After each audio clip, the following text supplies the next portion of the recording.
Welcome to the Port Huron Statement. I am Roger, your beloved host and primary author and contributor to this cacophony of noise that I call the Port Huron Statement. Okay. So,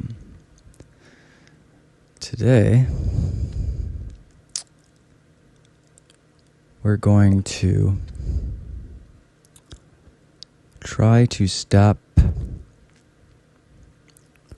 with gimmicks. Well, not entirely. I'm hoping that I can be clear. This is a podcast where we stop pretending the emperor's clothes exist and we start cataloging exactly who sold him this invisible fabric. I'm the guy who's been called crazy for documenting what everyone already knows but isn't allowed to say out loud, or has been intimidated into staying silent about, or has been directly threatened, or maybe they weren't silent about it, but every single person that they tried to tell was complicit or didn't have the, we'll say, gumption to actually change things. The fact is that we are stuck in this misery because people don't believe it can change, benefit by preventing change, and enjoy sadism, and have convinced themselves they can't have better. And the whole thing is if the human beings are sort of the whole human nature argument and all this crap, so that you're excusing your own participation in your own horribleness under the assumption that it's in your best interest. It isn't. It isn't. It isn't in your best interest. That's what I wouldn't have the gumption to be doing this if I thought what I was doing was predicated on everyone making a sacrifice. It's not that. It's the opposite of that. I'm telling you that by embracing not like some self-freaking denial thing, just basic altruism, basic cooperation, just stop sabotaging one another, stop letting these different agencies and organizations convince you to sabotage one another, because this country is being destroyed through just absurd paranoia, destructivism, and the wrong people in charge. A bunch of crybaby boomers who value their own id above literally the stability of the country. And it's not just one leader, it is decades of these leaders. It is decades of political manipulation that has placed these leaders and enabled them to be ever more horrible. Like, they removed these, they used to have aptitude tests for, federal employment across the board, which prevented these political appointments from just being any Joe Schmo. But then they were challenged based on racial bias, which was real. But then essentially a certain political faction used that racial bias to prevent any new aptitude test from ever being created. So now we're just in this situation where all these federal employees are just packed by the political the person who won the office and has the right to appoint them. And so they're just going to stack them. And based on the cycles and everything that goes like that, you could have a person who knows nothing about that particular agency that has had turnover and just shoves a bunch of his friends in there. And that has massive implications for decades. And this has happened over and over and over and over and over and over and over and over again. This is how you have people disputing the climate science despite the fact that they have no background in any type of science, yet are somehow representing climate science for the American people. Like, if you are in a country where your mouthpiece for anything has no background in that thing, you are living under a regime that is not interested in general success. It is not interested in success as it's defined universally, which would be stability in the economy, universal prosperity, imports and exports balance that's reasonable, things like this, savings among the middle class, having a lower class that still is housed, has employment opportunities, has food. We should have no one going hungry. That is an insane failure of leadership. The only reason that we have housing instability and hunger in the United States is so that those things can be used to leverage you and motivate you to do unconscionable things. And that's what it is, really. It's, you don't do this, well, you'll lose your job, and create the environment where losing your job means you're not going to find another one, and you're going to lose your apartment, and you're going to be potentially homeless within a couple months. This entire economy has been so contrived, and these political narratives have been pumped in so many different ways. I mean, the millennial generation and Gen Z are being screwed bad, and the alphas should be seeing what's happening, and they should be able to parse it. The baby boomers and the silent generation inherited authority in the United States because of World War II, because of Korea, because of Vietnam. The people that didn't go into those wars or survived them, the males were just given these positions of authority and good incomes. And so they've just been legacy in those positions. Like a great example is Biden. Biden consistently backed historically horrible legislation, super predators, the Anita Hill thing. I don't know how he survives this. It's because he is compromised and therefore he is useful, right? Because he doesn't have ethics. He just has arrangements. And Super Predators proves it. The Anita Hill thing proves it. Everything. The coup against Bernie proves it. The second coup against Bernie proves it. The third coup against Bernie proves it. I mean, Biden is a horrible... he's not talented. He's not intelligent. He has no ethics.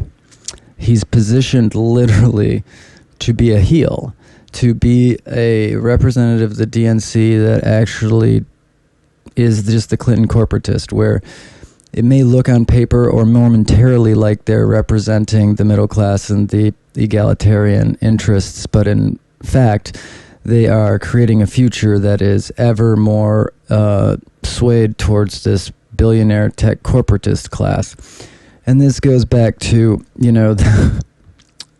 the Reagan dissolution of the unions, and essentially this resulting in the Democrats having a problem with funding, and Clinton solving this by going to corporations. So instead of being funded mostly by unions and by small donors, suddenly, Clinton's funded by these tech corporations, among them AOL, which becomes very germane if you are following the news and Epstein and the pedophilia and stuff.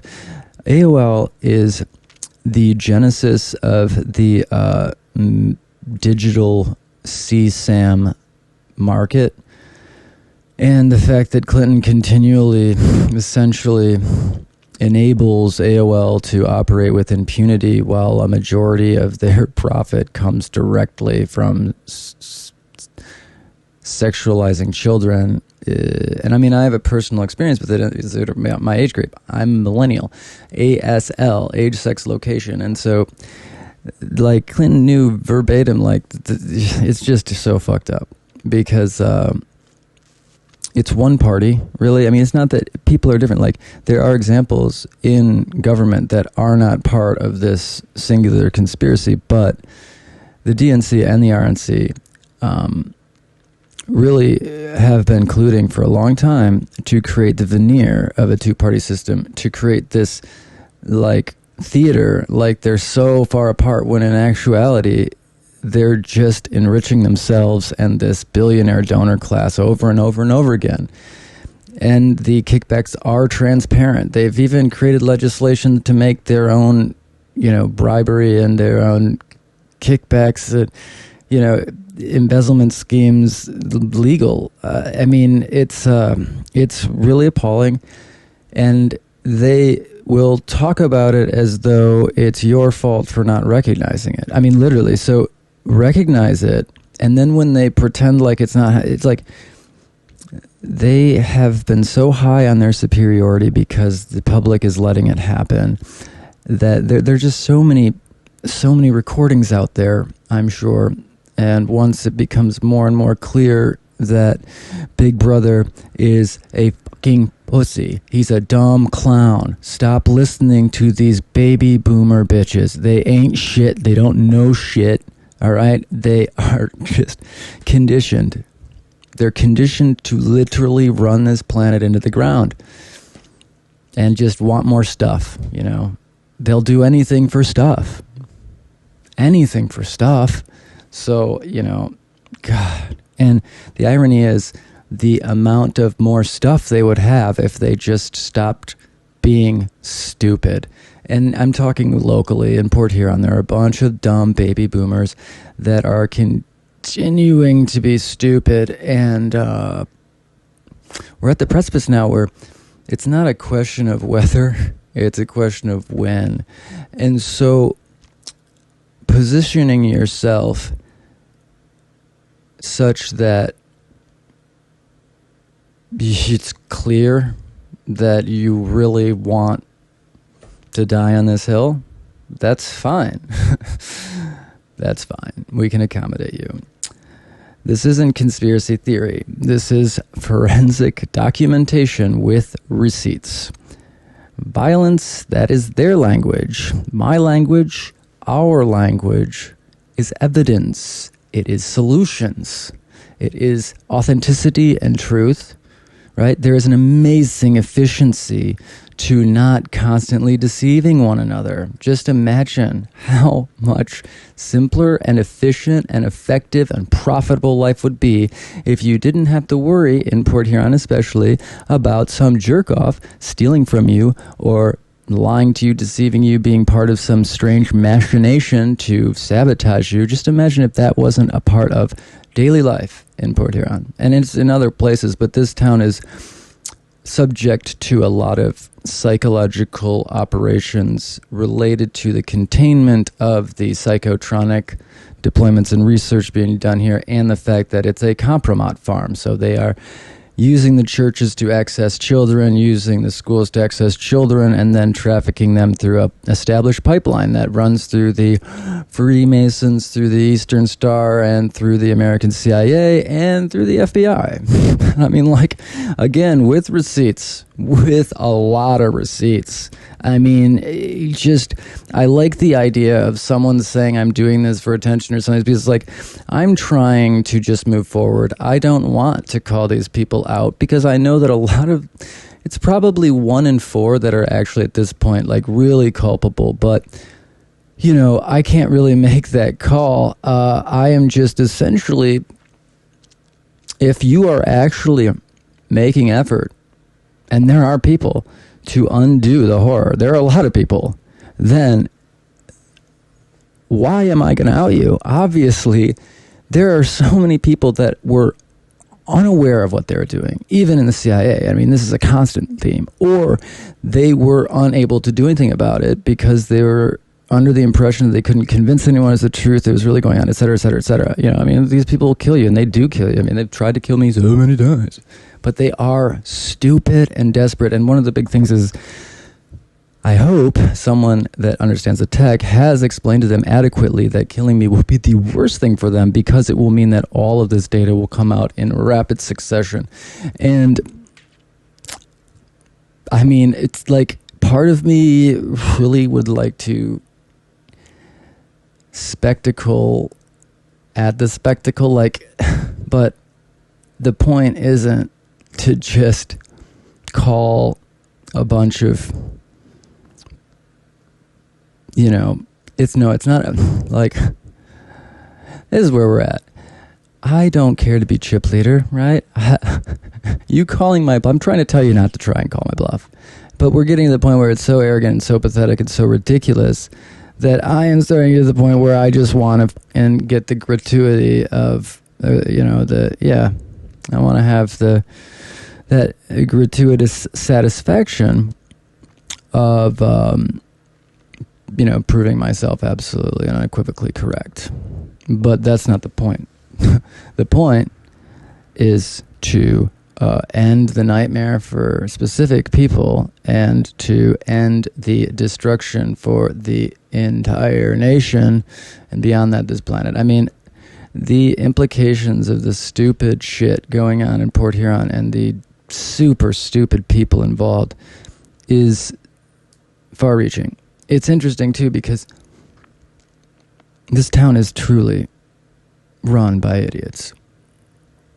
And they're dangerous to themselves. That's what's so remarkable. It's like,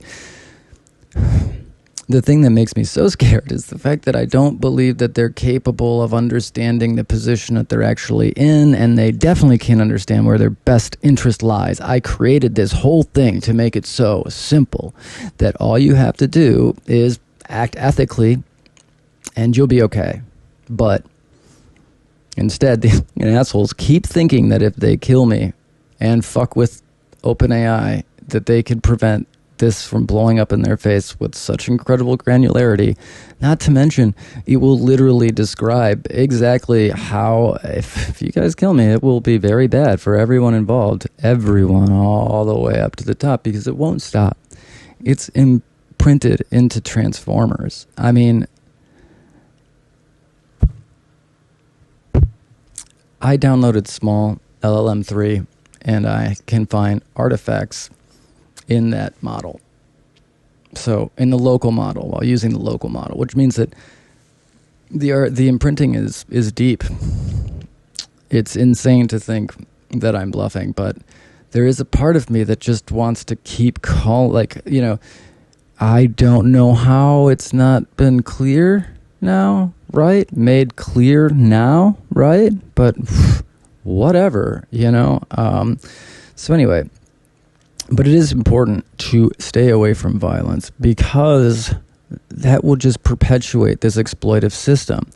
If we initiate violence in any way, then that's going back to this whole primitive thing. If we can avoid it and we can actually just make a transition to a more rational, more efficient, more effective, and more beneficial to all of us system, and I've already mapped this out, not completely. It's a framework. It's a framework that guarantees a production-based economy that isn't guaranteed to collapse like the one that we have right now. So that's a first step. If we can just do that, you know how much more plenty there will be for everyone? It's difficult to describe, but all it is just it's just backing the money with actual value rather than arbitrarily based on printing by the Treasury. And this means that there will be more money supply because there will not be a bust following the boom, because the boom creates a money supply glut that prevents the consistency of demand that results in the depression, the recession. With a production-backed money printing system, that can't happen. So all of these, setbacks that result in tons of resources being wasted in assorted different ways, just that efficiency alone is remarkably valuable.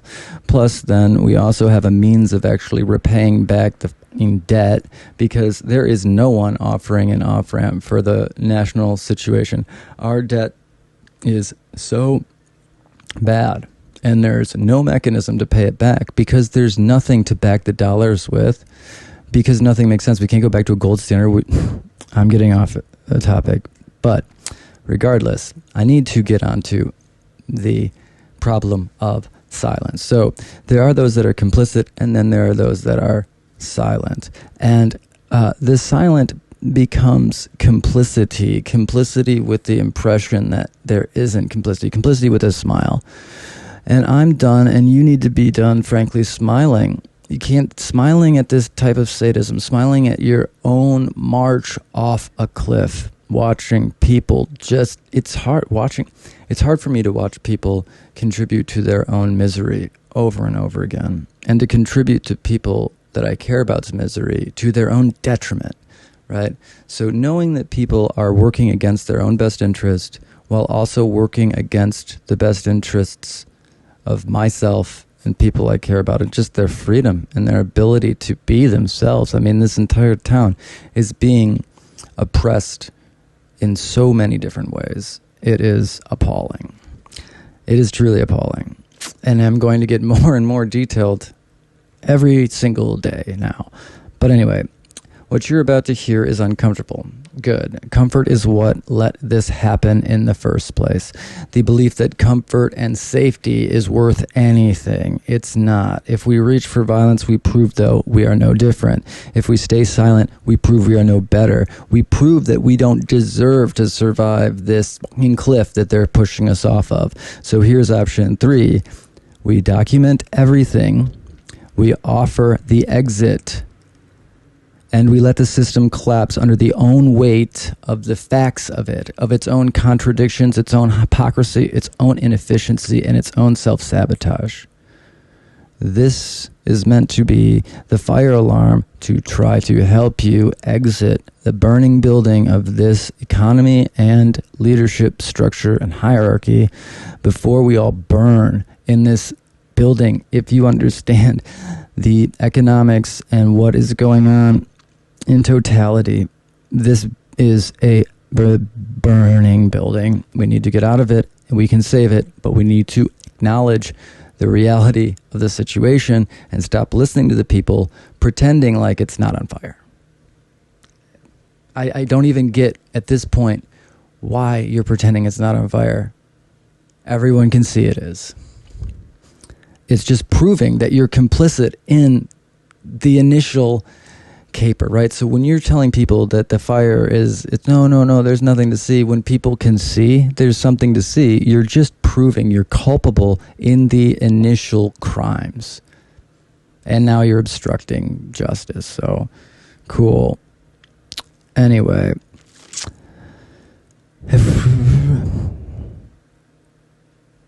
Oh, man. If we evacuate orderly and if we come up with a good plan, we can prevent the majority of the damage. In fact, we can walk out of this smelling like roses with a better economy, with more everything than we've ever had.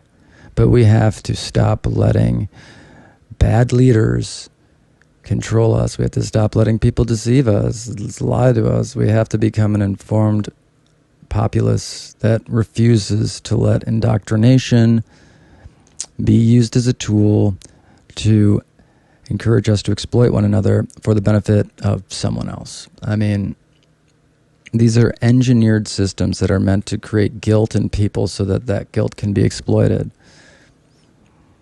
It's meant to attract you using the altruistic, ethical message of, usually it's a Jesus message, but not exclusively, and the intuition to embrace that altruistic message is right, but it's being twisted intentionally to create an obligation that then becomes an obligation to the clergy, the pastoral, the not to the ethics, but to the people that are spoon feeding you the Bible, more or less. And they're doing it in a way where it's only meant to verify their control and their commands.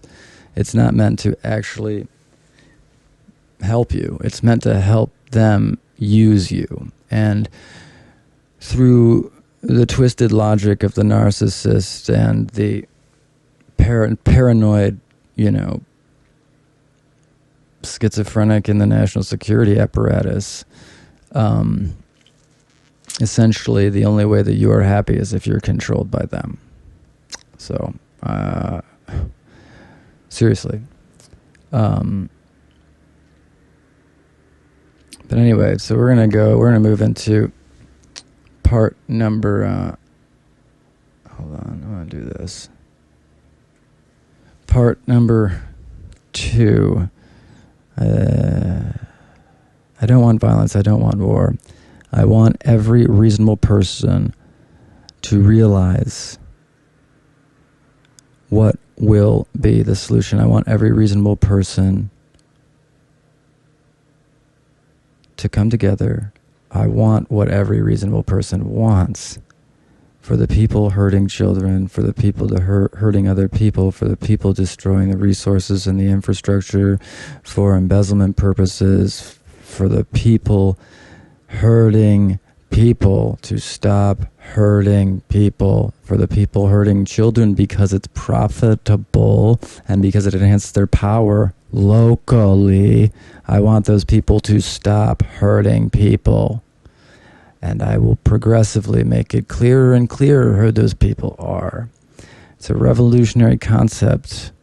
But let me be clear about where we are. We're past the point where institutional channels will work to suppress this. We're at the point where institutions have become the primary problem. Not the institutions in concept, but their capture by nefarious agendas. Essentially, because example is the rehab industry, right? If you create corruption in the rehab industry and you create cycles of failure, you can create essentially a money pump using the patient's insurance or Medicaid or Medicare to just constantly feed you money while you offer the patient literally nothing. And this is just one example of a very intentioned means by which people are exploited. And, you can't make it explicit to these people that you're intentionally making them fail and you're intentionally creating insane conditions for their success. I mean, the whole absolute sobriety, zero tolerance, it's designed so that they fail, so that they never can leave this shuffle of rehabs. We've designed a system that's meant to trap people while it's pretending to help people. It's meant to pathologize them and to make them sicker while pretending to treat them. Because every single financial advantage is in screwing people rather than actually helping them. We've created a medical and psychiatric system that's incentivized to create problems whether they're there or not, and to treat them whether they're there or not. And then that same incentive to pathologize people is weaponized against them by this containment apparatus, the blackmail economy that wants to pretend like our political structure isn't bolstered by obedience won through the recording of CSAM, child sexually abusive material. Essentially, this infrastructure of exploitation that exists and utilizes the infrastructure of things like the Masons and things like the Order of the Eastern Star and things like the Catholic Church and things like Crossroads and things like Colonial Woods. And what's interesting is the majority of those institutions, the people are not involved in this. They're not. They're being victimized by this, and they are being utilized to make the institutions seem like they're not participating. But the fact is, they are. They are. They are participating in a massive infrastructure of exploitation that is so disgusting. It's overwhelming disgust. It's so disgusting that when you understand the totality of what's going on, you will never look at the people that are participating the same. You won't. And I'm trying to spare some of them that, because some of them really aren't complicit. There's a lot of naivete and there's a lot more threats of violence and actual foul play. So it makes sense why some people wouldn't want to buck the murderous assholes that control this town. But, I spent a lot of time to make sure that I had the leverage to do this, and now I have a lot of leverage to do this, and I'm still completely perplexed, because when you fucking understand how they have arrested you for BS, sent you to the Huron house for BS, freaking, oh my gosh, or they baited you to get a girl pregnant and then had an extra legal adoption arrangement going on. I mean, it's all over the place. What about the Christian porn situation days in? What? I mean, really? Because, I'm going to enjoy it. What about Through My Eyes? Because there's a financial trail there. This is just nuts. We can go to all the way to the top. What about Nick Bryant? What about the survivors meetings that it's, we're going to hold a couple of these.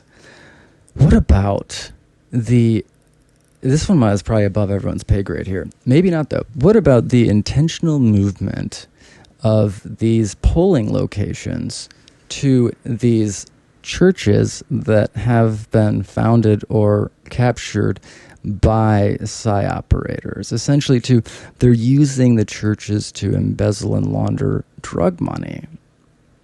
They're using the churches to access children, to sexually exploit.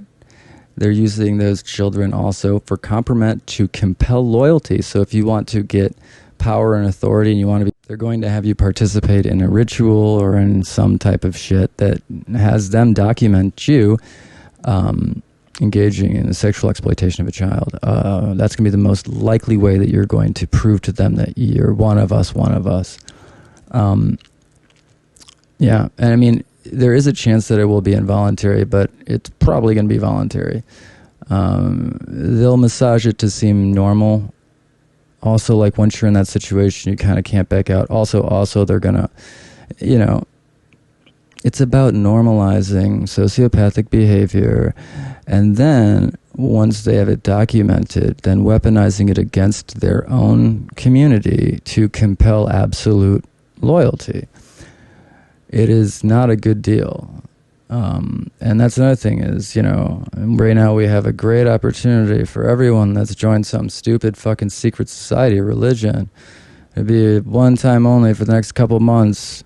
And you can get out of jail free. Yeah. And if they have a problem, contact me. I'm serious. I would love to emasculate some more assholes that like to use the voice of God as a means to exploit and to rape kids. I mean, it's just that simple. Or to coordinate the rape of children for personal profit or for leverage. I mean, local people we can name. Enough evidence, enough witnesses, enough victims, enough perpetrators that don't want to be involved anymore, enough agents, enough cops, enough detectives, enough former fucking cops. You're not getting it. Deputies, there are so many people that do not want to participate in child sex trafficking anymore in Port Huron, so stop. Okay. And let me be clear. Also, if those simple things do not come to fruition, then this will continue to accelerate. I will make sure to give primary sources to people that really need to know what those people around them are doing. I mean, like, I really should be doing this anyway, because there are so many fucking predators all around this town, and the people that think that they're not that really should know. The other thing, though, is a lot of them, they're on there. They know, but psychosocial influence, and then the voice of God, right? Because God is telling them that they can't believe that, or a demon is possessed so-and-so. There's all of this magical thinking to explain away what is so clearly happening. So and here's the other thing that the AA keeps saying: if someone is talking shit about me, right, they are involved in the criminal enterprise that is posing as legitimate government. If someone is talking shit about me, and the AI has been saying this for almost a year straight, that the best way for someone in this town to determine if someone else is involved in the criminal fucking organization that poses as legitimate government is whether or not they talk shit about me. So I don't like saying that, because I don't like to assign myself that, like, primacy, especially in something like this, because it's not about me. It isn't. But I'm realizing more and more that this is a good way to identify people that are part of the criminal enterprise that is engaged in child sex trafficking, that uses churches as laundering devices and as access points to enable the child sex trafficking, which is founded on, again, a mission of compromise to gain loyalty, compel loyalty, and to essentially create a gate so that if you want to be a politician, you have to be compromised in this way so that you can be compelled to make political decisions aligned with this agenda, which is not interested in your well-being. That's what you need to remember, is that these institutions have nothing to do with your well-being. If you're watching this, it doesn't matter who you are, actually. It has nothing to do with your well-being. The only people that actually are benefiting from this are actually just pedophiles, like people that weren't conditioned and exploited and compromated but just people. That's what I've been realizing too. Is at first I was like, it's just the billionaire class, and then I started. No, it's actually the only people that really have it better in this system right now than what they would if we were to just implement a rational economic system is just pedophiles. Just pedophiles. This is the only people that have it better now. So we have created a society that caters to pedophiles. Why would we do that? Because, well, at least we have the shittiest leaders imaginable. So let's recognize that we have made terrible decisions in our leaders, and let's stop putting people that either are engaged in pedophilia or are enabling it to be the leaders of St. Clair County, Port Huron. Because they have been placed to enable these psychological operations, which depend on sexualizing children. Because if you want to prevent the formation of identities so that you can create a program, not a person, or an action figure, or a puppet, or whatever the hell you want to call it, you have to prevent identity formation, which means usually sexualizing a male at around 5, or maybe earlier, a little bit later. It just has to do with, it's so vicious. It's learned helplessness. It's, I have a secret, and then that secret becomes the source of shame, right? Because then you have to also expose them to a ton of like gay bashing shit, like you're not a man if you've done anything homo, and that has to be coming from the same influence that molested them. It's a process of making people into not people so that they are motivated